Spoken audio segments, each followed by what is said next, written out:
Hello दोस्तों। अभिनव नाम है मेरा। स्वागत करता हूं आप सबका आपके अपने यूट्यूब चैनल मैथ्स बाय अभिनव राजपूत में। तो आप में से ना बहुत लोग मुझसे पूछ रहे थे यूपीएससी ईपीएफओ के लिए ना एक बुक लिस्ट का एक पर्टिकुलर वीडियो बनाओ और बताओ कि कैसे तैयारी करनी है और किन के लिए ये है। तो मैं इस वीडियो में आपको बेसिकली बताऊंगा कि ये एक्चुअली में किसके लिए है, कहाँ कहाँ से आप पढ़ सकते हो, क्या क्या मटेरियल आप फॉलो कर सकते हो, क्या कोई कोर्स है तो आज हम कोर्स के बारे में भी बात करेंगे। प्लस हम बात करेंगे कि क्या ये यूपीएससी का जो एग्जाम है ये यूपीएससी सीएससी वाला ही पैटर्न है या थोड़ा अलग है, और क्या ये सीजीएल वालों के लिए है। तो बेसिकली हम इन्हीं चीजों के बारे में बात करेंगे, तो एंड तक देखते रहना, आपको सारी जानकारी मिल जाएगी। पहला सवाल आता है कि क्या ये एसएससी सीजीएल वालों के लिए है।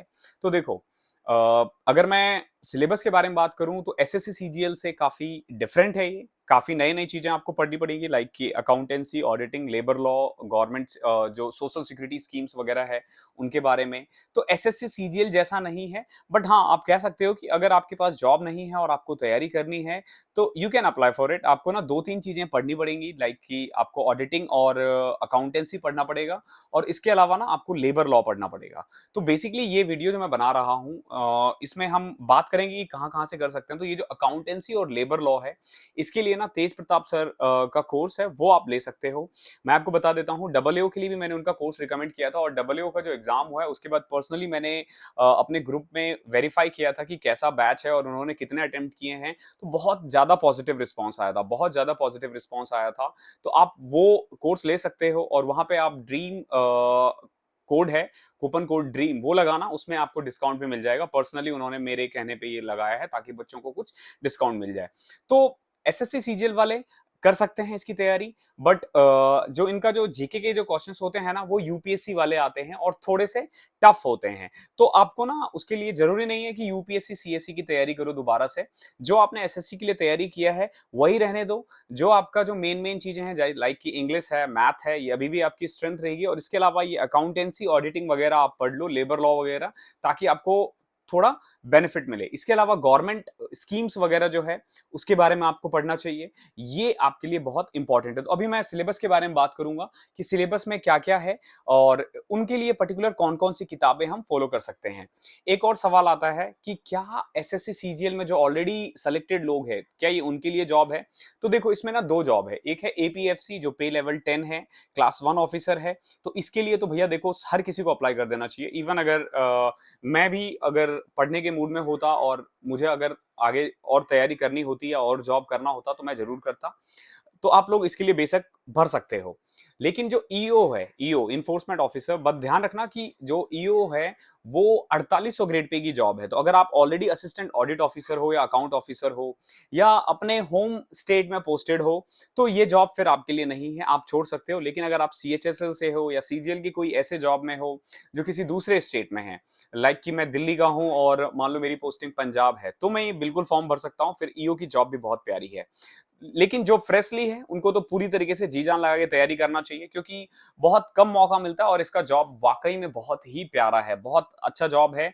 मैं पर्सनली एक इंटरव्यू ले चुका हूं अमन कश्यप का, आप मेरे चैनल पे देख सकते हो। वो वो ईओ में ऑल इंडिया रैंक उनकी अच्छी खासी थी, और डब्ल्यू में भी वो 5 रैंक थे, ऑल इंडिया रैंक 5। तो अब वो वीडियो देख लेना, आपको बहुत आइडिया हो जाएगा कि इनकी तैयारी उन्होंने कैसे किया था। अब मैं वन बाय वन बताता हूं कि कैसे आपको तैयारी करनी है और कौन कौन से सब्जेक्ट के लिए कौन कौन सी किताबें पढ़नी है। तो ध्यान रखना, जो एपीएफसी है और जो ईओ है उनके सिलेबस में बहुत ज्यादा डिफरेंस नहीं है। कुछ एक चीजें डिफरेंस है, लेकिन आप सेम बुक से उसको फॉलो कर सकते हो। तो देखो, मैं चीजें बताता रहता हूं कैसे। सबसे पहले है जनरल इंग्लिश। तो जनरल इंग्लिश जो एसएससी वाले हैं, जो एसएससी की तैयारी करते आ रहे हैं जिस इंग्लिश से, उसी से करना। इसका इंग्लिश बहुत ईजी होता है, बहुत ज्यादा ईजी होता है। इंग्लिश में आपको बहुत ज्यादा दिक्कतें नहीं आएगी। अब बात करते हैं Indian culture, heritage, freedom movement और करंट इवेंट्स के बारे में। तो ध्यान रखना ये हिस्ट्री है, और यूपीएससी में जो हिस्ट्री पूछता है ना वो स्पेक्ट्रम वगैरह से पूछता है। तो आपको क्या करना है, स्पेक्ट्रम पढ़ने की जरूरत नहीं है। आपको ना इन सब का समरी ना आपको YouTube पे मिल जाता है। YouTube पे बहुत सारे लोग हैं जिन्होंने इसका क्रैश कोर्स डाला हुआ है, वहां से आप देख लो। स्पेक्ट्रम का देख सकते हो, या यूपीएससी के जो मेन मेन बुक्स है वो आप देख लेना, वहां से आप देख सकते हो। लाइक राजीव अहीर सर है, राजीव अहीर की बुक है, आप इन सब का आप देख सकते हो। ये आपके लिए बहुत बेनिफिशियल होगा। देन पॉपुलेशन डेवलपमेंट ग्लोबलाइजेशन है, ये इंडियन इकोनॉमी की बुक है। अगर आप 11th क्लास की जो इंडियन इकोनॉमी है उसको फॉलो करते हो तो उससे भी हो जाएगा। और अगेन इसके लिए भी आप यूट्यूब की हेल्प ले सकते हो। Governance and constitution of India के लिए जो एसएससी वाले बच्चे हैं, जो तैयारी कर रहे हो जीके के लिए, उसको कंटिन्यू रखो। जिसको सीजीएल 2023 देना है, आपको इन नई किताबों के चोचले में नहीं पढ़ना है। मैं नहीं चाहता कि आपकी तैयारी थोड़ा भी डाइवर्ट हो, क्योंकि सीजीएल की तैयारी आपने बहुत हद तक काफी ज्यादा कर रखा है। तो आप कोई नए जॉब के लिए या नए कोर्स के लिए आप अपने तैयारी को डाइवर्ट मत होने दो। हालांकि आई नो बहुत अच्छी अपॉर्चुनिटी है, बट इसका भी कंपटीशन है। और सीजीएल में ना आपके पास ऑलरेडी प्लस पॉइंट है, क्योंकि आप पहले से तैयारी करते आ रहे हो। तो आप सिर्फ ऑडिटिंग और इंडियन लेबर लॉ के लिए आप अलग से पढ़ लो। इसके लिए आपको जरूरी नहीं है दोबारा से यूपीएससी की सारी किताबें पढ़ो। इसके बाद बात करते हैं governance and constitution of India. इसके लिए जैसे मैंने बता दिया, लक्ष्मीकांत वगैरह की किताबें आती है, बट आपको वो देखने की जरूरत नहीं है। आप यूट्यूब पे सिंपल लक्ष्मीकांत क्रैश कोर्स डालोगे, बहुत सारे वीडियोस मिल जाएंगे आपको। कोई भी एक वीडियो देख लेना, 30 to 40 आवर्स के टोटल उन लोगों का प्लेलिस्ट होता है, वो देख लेना, वो सफिशियंट है। अगेन मैं वही बोलूंगा कि इसके लिए जरूरी नहीं है आपको पूरा लक्ष्मीकांत पढ़ना पड़े, बहुत ज्यादा टफ हो जाएगा आप लोगों के लिए। लक्ष्मीकांत फिनिश करना एसएससी वाले जॉब के लिए, एसएससी वाले बच्चों के लिए थोड़ा टफ है। It's not easy nut to crack. Then फिर आ जाता है present trends in Indian economy.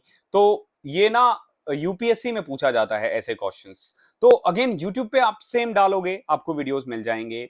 Mrinal sir के वीडियोस आते रहते हैं इन सब चीजों पे, तो आप वो देख सकते हो। Then accounting and auditing, industrial relation, labour laws and insurance. मैं इसके लिए जैसे मैंने अभी बताया था, labour law, accounting and auditing के लिए ना आप तेज प्रताप सर का कोर्स ले लो। इन्होंने अच्छे डिटेल में करवाया हुआ है, और ये सिर्फ यूपीएससी ईओ और डबल एओ का ही कोर्स करवाते हैं, फुल्ली फोकस्ड हैं।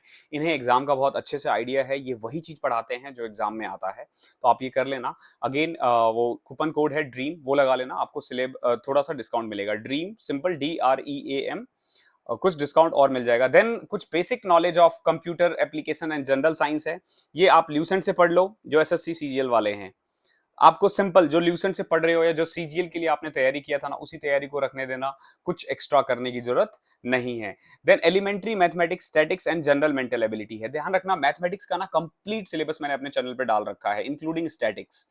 तो और प्रोबेबिलिटी भी डाल रखा है, हालांकि प्रोबेबिलिटी इसके सिलेबस में है नहीं, बट स्टैटिक्स है, तो वो देख लो।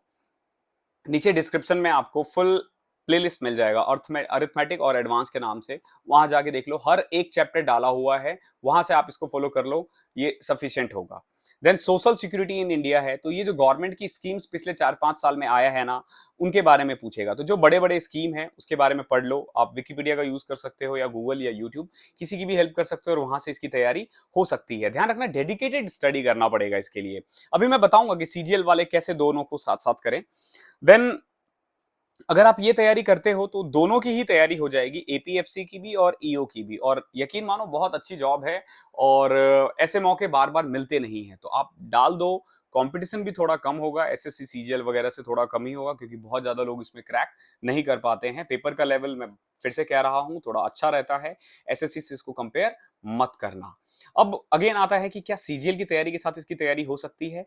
तो बेशक हो सकती है। देखो, आपके पास 10-12 घंटे का टाइम रहता है पढ़ने के लिए हर रोज। मैं मान के चल रहा हूँ कि आप वर्किंग नहीं हो। अगर आप वर्किंग हो फिर तो आपको करना ही चाहिए, क्योंकि आपको अच्छे जॉब के लिए तैयारी करनी चाहिए। अगर आप वर्किंग नहीं हो तो आप क्या करो, अगर आप कोर्स बाय करते हो तो कर लेना। कोर्स बाय अगर कर रहे हो तो आप 1 या 1.5 घंटे सर का जो भी होगा वो करना।